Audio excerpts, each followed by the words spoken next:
Apple, Samsung, iPhone 15 Pro, Galaxy S23 Ultra. Votre cœur balance, vous hésitez entre ces deux modèles. Eh bien, je vous dis ce que je pense sur ces deux modèles après les avoir utilisés depuis un petit moment. Il faut se l'avouer, il y a la team Android, il y a la team iOS, il y a également la team Apple, la team Samsung, mais ces deux smartphones sont d'excellents appareils et votre cœur peut balancer entre les deux et votre choix peut se faire sur certaines actions, certaines utilisations au quotidien.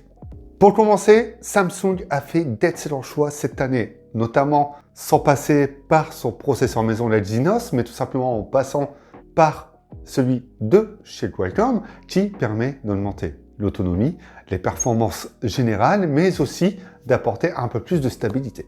Par contre, Apple a su faire évoluer son iPhone, notamment sur la photo, mais surtout sur la puissance, puisque la puce A17 Pro est tout simplement excellente et elle permet de faire plus de choses que vous ne le ferez au quotidien. Puissance, autonomie, praticité, photographie, voilà ce qui va être traité dans ce versus. Et le choix est dur. Pour commencer, le Galaxy S23 Ultra est un smartphone chic, élégant, super bien fini. Et il est vrai qu'il aurait été plus simple de le comparer à l'iPhone 15 Pro Max, mais également de comparer l'iPhone 15 Pro au S23 par exemple. J'ai ces deux modèles et je les compare. Ce S23 Ultra est très bien fini, il y a tout le savoir-faire de Samsung et il est sans aucun défaut, si ce n'est son très grand format qui est apprécié par certains utilisateurs et moins pour d'autres. Le châssis est en acier inoxydable, l'écran est incurvé, il y a du verre matifié à l'arrière, ce qui le rend hyper agréable en main et les finitions de qualité. Et ce qui le caractérise, c'est un peu ce qu'on trouvait sur les Galaxy Note, c'est-à-dire un design linéaire, tranché et notamment son S Pen qui est fourni. Et ça, c'est un atout qui peut être utile dans certaines situations. L'iPhone a des bords plats, du moins plats légèrement bombés. Apple arrête donc ses tranches hyper flat. C'est très appréciable en main, surtout que les bords sont beaucoup plus fins. Et c'est surtout moins tranché lorsque l'on pose son doigt sur les rebords de cet écran. Au final, Apple a encore une fois mis tout son savoir-faire et sa qualité de fabrication. Design toujours aussi minimaliste. On a surtout du verre matifié, donc des polis au dos également, mais du titane. Et cette fois-ci, ça apporte, comparé à l'acier inoxydable qu'il y avait sur l'iPhone, moins de traces de doigts, moins de traces en général si on ne met pas de coque, et ça permet de rendre l'iPhone un peu plus solide, mais bon. Je n'ai pris aucun de ces deux smartphones pour tester la solidité, à les faire tomber, ou même à essayer de les abîmer. De ce fait, les deux modèles, les deux marques misent sur la simplicité et le minimalisme, puisque d'un côté sur le S23 Ultra, les capteurs photos sont intégrés à même le verre à l'arrière. Il n'y a aucun module qui dépasse, alors que chez Apple, ça reste simple, mais le module photo est quand même assez proéminent. On voit déjà que sur ces deux modèles, il y a une identité, et l'identité de la marque qui est imposée. Alors, l'iPhone 15 Pro est certes plus agréable à tenir en main, dû à son format un peu plus petit face au Galaxy S23 Ultra. Mais le S23 Ultra est beaucoup plus confortable au quotidien que l'iPhone 15 Pro. Donc, ce sont des choix subjectifs, personnels, qui seront faits, et c'est assez compliqué de choisir entre les deux sur un simple design. Mais c'est sûr que si vous partez sur un S23 ou même un iPhone 15 Pro, ce sera hyper confortable à ranger et à tenir en main. Écran OLED 120 Hz pour les deux écrans, ce qui est tout simplement excellent en termes de rafraîchissement. Ça permet surtout au smartphone d'être fluide au quotidien, aussi bien sur les applications compatibles que dans les interactions ou les animations dans les menus. 6.8 pouces pour le S23 Ultra et 6.1 pouces pour l'iPhone 15 Pro. Comme je disais précédemment, le S23 Ultra est beaucoup plus confortable pour jouer dû à sa taille d'écran. Il est plus confortable pour regarder des séries, pour pouvoir regarder des vidéos, consommer du contenu, enfin bref, plus d'affichage et plus de confort visuel. Mais les deux sont très flatteurs à l'œil avec encore une fois une petite signature très vive chez Samsung et un peu plus naturelle chez Apple. Les deux ont une colorimétrie fidèle et les deux sont très lumineux pour un usage extérieur. Ils seront donc lisibles sans aucun problème. Du côté du 120 Hz, je trouve que le ProMotion apporte une fluidité beaucoup plus naturelle à l'œil et on voit beaucoup moins cette adaptation qui se fait également plus naturellement. C'est légèrement plus agréable. Pour la caméra frontale, à savoir que sur l'iPhone 15 Pro, il y a donc tout le système de reconnaissance faciale 3D contre du 2D sur le Galaxy S23 Ultra, ce qui fait que le pinceau est donc moins imposant et donc plus discret. Mais sur l'iPhone 15 Pro, on a cette optimisation de cette pilule qui permet tout simplement d'avoir un système de notification, un système de raccourci sur les applications ou accessoires que l'on utilise, et ça c'est vachement sympa. C'est une optimisation que j'aimerais voir chez Samsung justement depuis ce pinceau. Je trouve ça ultra sympa, c'est du logiciel et ça enrichirait l'expérience de One UI. Dynamic Island est plus attractif, mais le pinceau est plus discret. Les deux smartphones possèdent donc deux haut-parleurs du son stéréo et Dolby Atmos. Sur le S23 Ultra, c'est paramétrable et ça apporte un son un peu plus spatial. Sur l'iPhone, ça tend à aller vers un son légèrement plus grave. Dans les faits, les deux smartphones apportent une puissance et une clarté pour écouter de la musique, donc ça c'est top. Face ID est bien plus optimisé que la reconnaissance faciale 2D, forcément. Vous déverrouillerez votre smartphone de jour comme de nuit, alors que sur la reconnaissance faciale 2D, de nuit ou avec un petit manque de lumière, ça peut être compliqué. Mais l'empreinte digitale vient pallier à ce manque de déverrouillage et ce qu'on n'a pas sur iPhone. Et c'est vrai que ça pourrait être bien d'avoir un lecteur d'empreinte digitale intégré. On a le bouton d'action également présent qui permet de lancer certaines actions très facilement, qui est pour ma part à développer chez Apple, puisque oui, il y a plein de choses à faire, mais c'est limité. Dans les faits, c'est une bonne idée, c'est bien apporté, c'est bien intégré au design, mais Apple devrait faire la même chose depuis le bouton d'allumage, tout comme chez Samsung, avec un appui, deux appuis pour lancer l'appareil photo par exemple, et surtout y intégrer un nouveau lecteur Touch ID, par sécurité et pour éviter de taper le code constamment. Côté puissance, on a affaire à deux monstres, donc deux monstres de cette année 2023.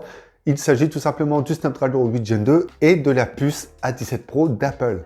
Ces deux sockets vous permettront tout simplement de jouer aux jeux les plus gourmands de façon fluide, avec d'excellents graphismes, etc., etc. Les deux smartphones auront tendance à chauffer, même si le 15 Pro chauffera légèrement plus que le S23 Ultra, puisque la puce est beaucoup plus puissante. Et surtout, cette puce permet donc d'obtenir du ray tracing sur les jeux, mais surtout de pouvoir jouer à des jeux AAA tels que Assassin's Creed Mirage ou même Resident Evil 4 dans un futur très proche. Je ne trouve pas ça ultra utile, que l'on soit clair, et je pense que ça va drainer énormément la batterie et faire surchauffer le smartphone. Les jeux vont coûter cher, enfin bref, ça prouve tout simplement qu'Apple maîtrise donc ses processeurs et sait proposer un processeur qui durera dans le temps. Et ça, c'est très important. Mais attention, le S23 Ultra durera dans le temps, et je pense très clairement que si vous achetez l'un ou l'autre, ces smartphones pourront faire 2-3 ans très facilement sans aucun problème. C'est donc un choix un peu plus pertinent à faire sur ce point où on veut plein de puissance, où on veut de la puissance, mais aussi un équilibre. Et à partir de là, le choix des deux, même s'il est pertinent, peut se faire sur autre chose, et c'est sur l'OS. One UI 5 versus iOS 17. Les deux n'apportent pas énormément de nouveautés, mais beaucoup plus d'optimisation et plus de praticité. Je préfère One UI pour sa personnalisation, pour son ouverture avec Android, mais surtout pour ses ajouts logiciels qui sont excellents comme DeX, qui permet de transformer son téléphone portable en ordinateur, donc sur un écran filaire ou sans fil, mais aussi le S Pen qui permet de pouvoir dessiner, de pouvoir créer, de pouvoir prendre des notes très facilement, même avec l'écran en veille. C'est un atout majeur qui peut être important dans certaines situations. iOS 17 a évolué, mais n'apportant pas de gros plus, à part quelques optimisations, quelques actions en plus, comme le bouton d'action dont je parlais tout à l'heure. Mais en soi, le plus important chez Apple, c'est tout son écosystème qui est pour moi un peu plus optimisé que celui de Samsung. Mais si vous avez tous les produits de Samsung ou Apple chez vous, on commence à rentrer dans un choix logique. Si vous êtes habitué Samsung, restez-y. Si vous êtes habitué Apple, restez-y. Pour les mises à jour, 5 à 6 ans en moyenne chez Apple sur un iPhone, c'est déjà excellent. Et 4 ans pour le S23 Ultra, donc de mise à jour majeure. Dans tous les cas, les deux smartphones seront mis à jour plusieurs années et ça vous permettra d'être rassuré, surtout sur un achat d'un smartphone à plus de 1000 €, que celui-ci sera suivi très longtemps et donc que vous pourrez garder ce smartphone très longtemps. Les deux permettront de faire la journée sans avoir à les recharger. Alors, environ 7-8 heures d'autonomie pour le S23 Ultra et environ 6 heures d'écran allumé pour l'iPhone 15 Pro. C'est pas mal du tout. Attention, sachant que la batterie est beaucoup plus petite que celle du S23 Ultra. Avec les deux smartphones, on peut faire plus de la journée en usage intensif. Ça aussi, c'est très important. Sachant que les deux, je les ai utilisés en allant sur les réseaux sociaux, Wi-Fi, 4G, en prenant beaucoup de photos, beaucoup de vidéos. Enfin bref, je l'ai utilisé quotidiennement comme un smartphone classique et l'autonomie est bonne sur les deux. Il y a de l'USB type C sur les deux appareils, donc Apple est basculé sur cette connectique et ça vous permettra donc de charger un peu plus rapidement l'iPhone, mais surtout d'utiliser des câbles standards.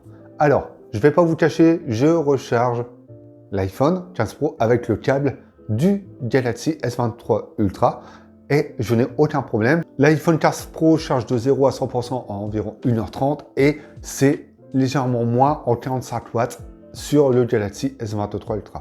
Chose à noter, l'USB type C apporte de la charge inversée filaire. Donc que ce soit sur le S23 Ultra ou sur l'iPhone 15 Pro, vous pourrez recharger des écouteurs ou d'autres appareils comme une montre si vous avez le câble depuis votre smartphone.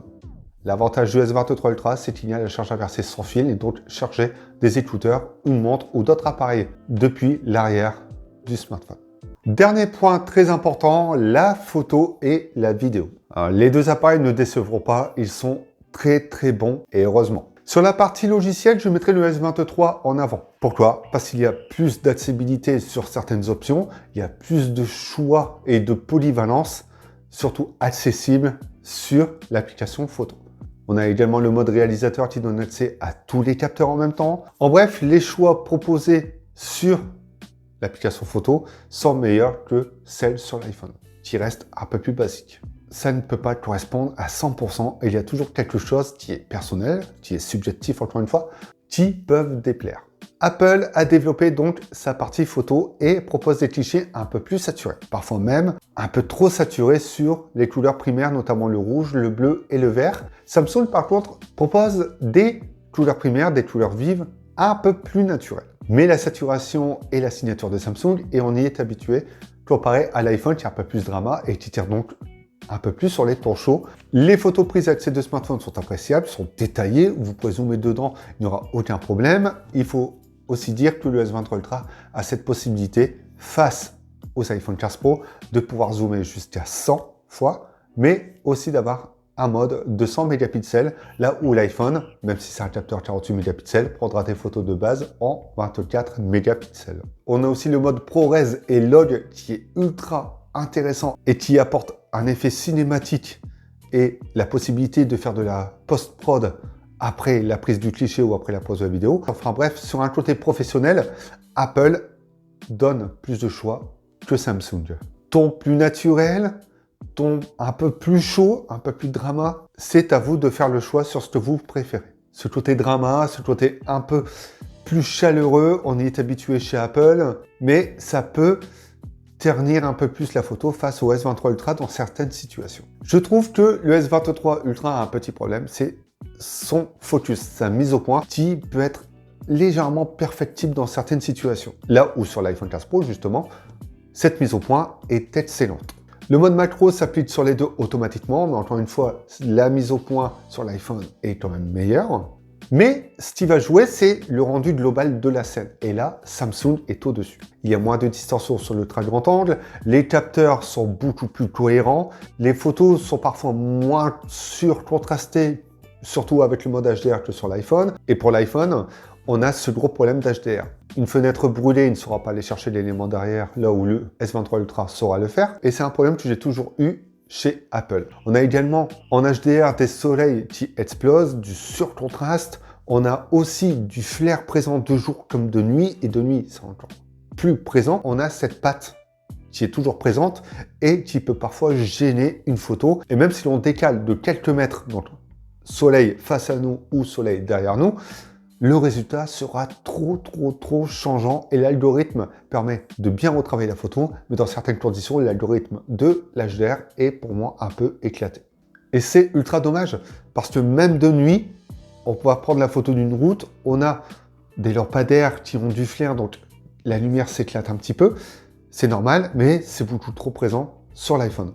On a aussi des points verts qui peuvent apparaître et beaucoup plus présents sur l'iPhone que sur le S23 Ultra. Que ce soit de jour comme de nuit, il y a des situations où on ne peut pas éviter, mais il y en a d'autres où ça ne devrait pas être autant présent. Et la dernière chose avec la photo et la vidéo de nuit sur l'iPhone 15 Pro, c'est le dédoublement de lumière, ce flair qui reste fixe à un endroit, et c'est quand même dommage qu'à 1200 €, on ait ce genre de problème. Sur la vidéo, les deux smartphones sont excellents, autant sur la stabilisation que sur le rendu général. Après, le S23 Ultra peut filmer en 8K, là où l'iPhone 15 Pro se limite à du 4K 60 fps, et la stabilisation de l'iPhone 15 Pro est quand même un poil meilleure que celle du S23 Ultra. Tout ça pour dire que les deux smartphones sont excellents en tout point, sur l'écran, sur l'autonomie, sur la photo et sur l'expérience générale. Il n'y a donc pas de mauvais choix à faire. C'est soit on est habitué à Apple, soit on est habitué à Samsung. Vous pouvez très bien partir sur les modèles précédents qui seront excellents, mais si vous décidez de prendre l'un de ces deux smartphones sortis cette année, le choix se fera plus sur l'expérience, les habitudes et ce que l'on souhaite vraiment. Vous pouvez me dire en commentaire si vous préférez le S23 Ultra ou l'iPhone 15 Pro. Ce sont que des choix personnels. Vous pouvez également liker et vous abonner. Ça fait toujours plaisir. On se retrouve bientôt pour d'autres vidéos. Pendant cela, prenez soin de vous. Aimons Android, aimons iOS et surtout, amusons-nous avec nos smartphones.